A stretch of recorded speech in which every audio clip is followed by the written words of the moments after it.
Assalamualaikum warahmatullahi wabarakatuh. Waalaikumsalam Waalaikumsalam warahmatullahi warahmatullahi wabarakatuh. wabarakatuh. Di sini kelompok kami akan menyampaikan tentang tugas besar P3 yang berkelompok antara lain saya sendiri, Ahmad Nurul Furqon, Muhammad Fatoni. Untuk bab 1 akan dijelaskan saya sendiri. Untuk latar belakang bab 1 yaitu pada mata kuliah perencanaan dan pengendalian produksi diberikan tugas kuliah untuk minggu ke-5 yaitu tugas besar pada bagian bab 1 membahas BPOM.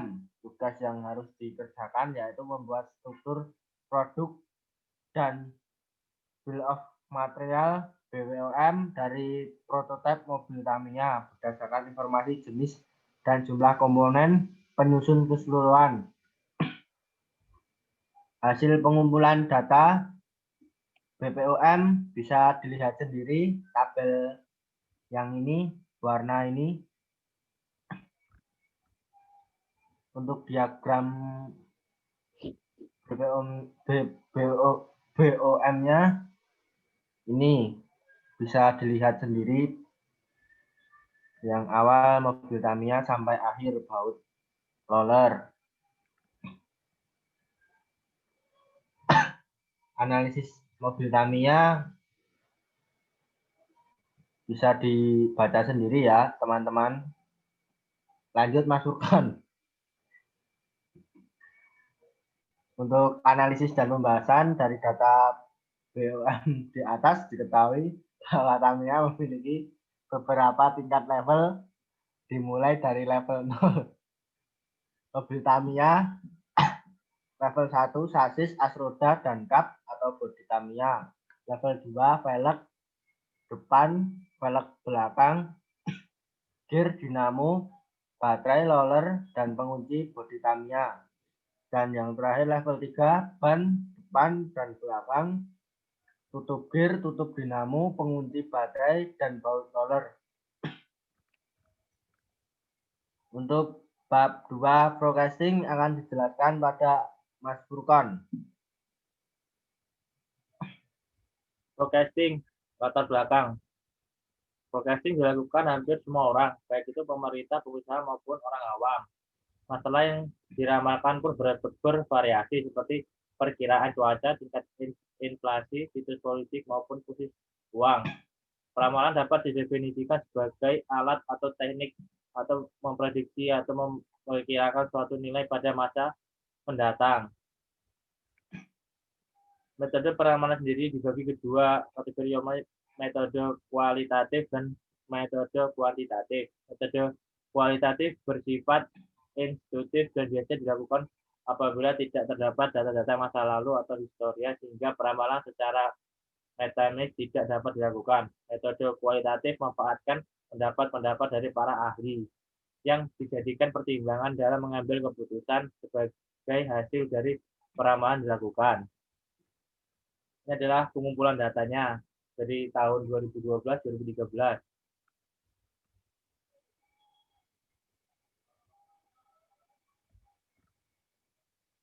Metode pengolahan datanya menggunakan metode ARIMA, merupakan suatu pendekatan permodelan persediaan yang dapat digunakan untuk memperkirakan probabilitas dari nilai masa depan yang terletak antara dua batas yang ditentukan.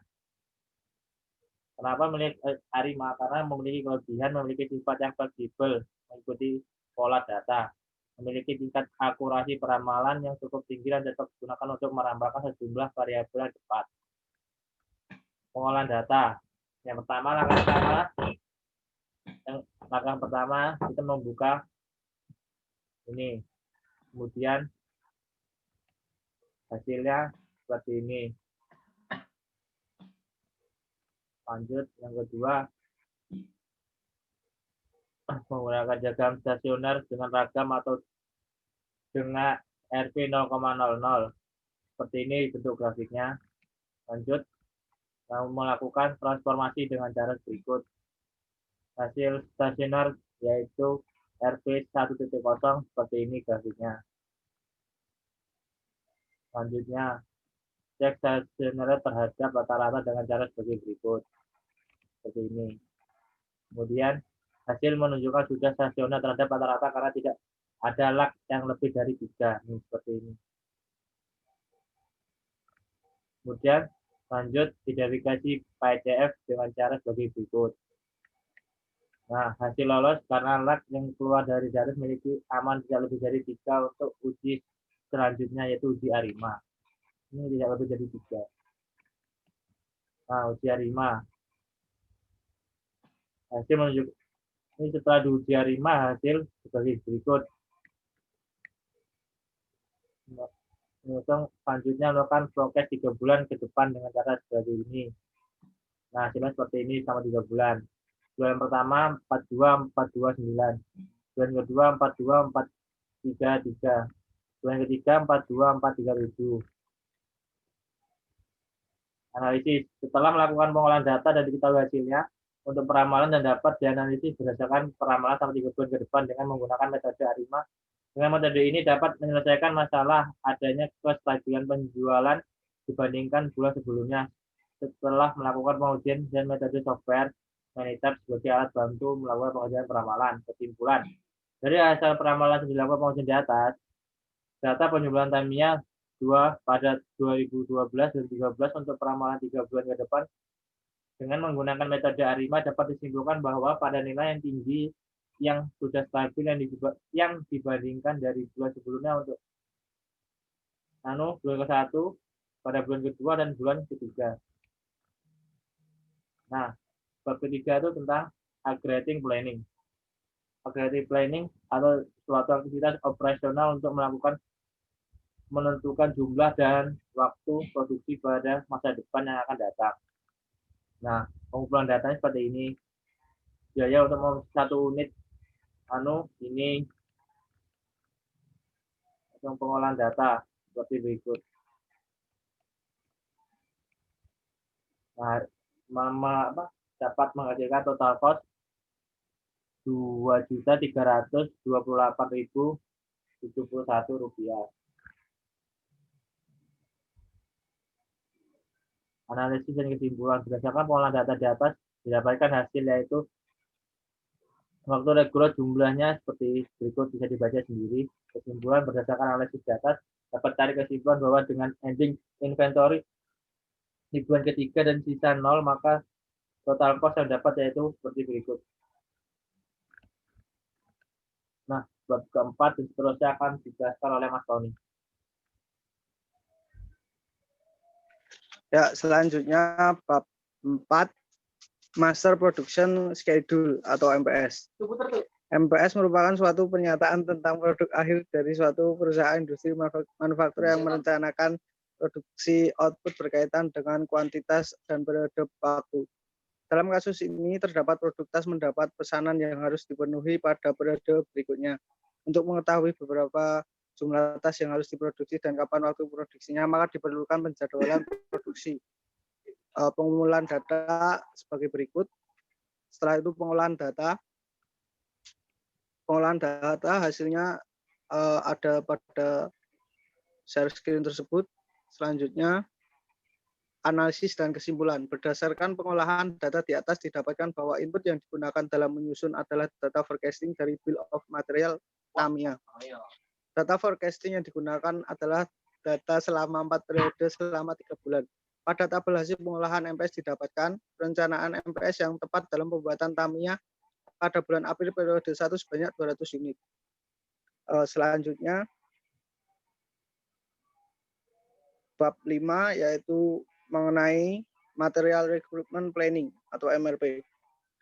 MRP adalah suatu metode untuk menentukan apa, kapan, dan berapa jumlah komponen dan material yang dibutuhkan untuk memenuhi kebutuhan dari suatu perencanaan produksi. Keuntungan MRP ialah investasi persediaan dapat ditekan serendah mungkin. Perencanaan dapat dilakukan secara detail dan dapat berubah sesuai keadaan penyediaan data untuk masa mendatang dengan basis setiap item.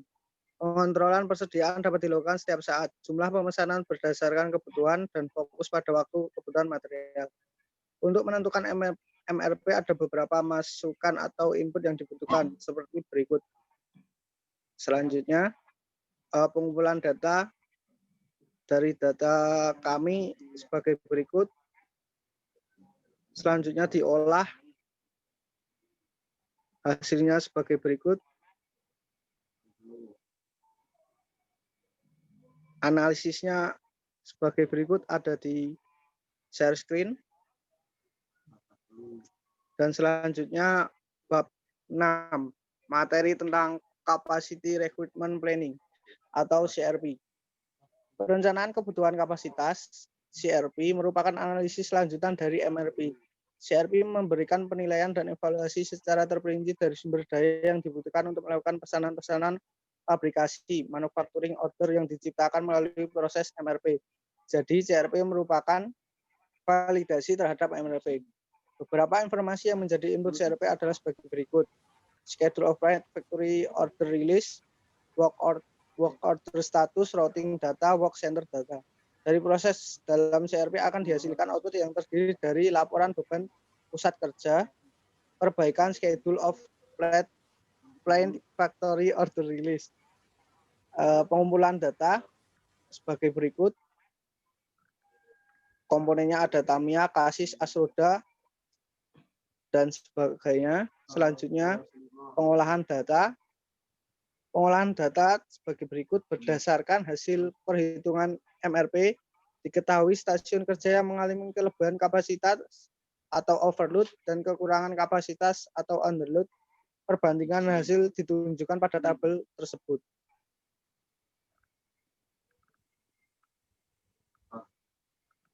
Analisis dari hasil CRP ternyata dapat bahwa masih banyak kekurangan kapasitas waktu dalam memenuhi permintaan aktual. Jadi kesimpulan berdasarkan hasil perhitungan kapasitas pada kondisi real dapat disimpulkan bahwa masih banyak kekurangan kapasitas waktu dalam memenuhi permintaan aktual. Saran yang dapat diberikan sebaiknya selalu melakukan analisa tentang kapasitas yang dimiliki sehingga jadwal dan pengiriman dapat berjalan sesuai. Saya kembalikan lagi ke Mas Bima. Ya, untuk presentasi dari kelompok kami kurang lebihnya seperti ini. Untuk pertanyaan-pertanyaan bisa disampaikan untuk waktu yang akan datang. Terima kasih untuk waktunya. Wassalamualaikum warahmatullahi wabarakatuh. Waalaikumsalam warahmatullahi wabarakatuh. Waalaikumsalam warahmatullahi wabarakatuh.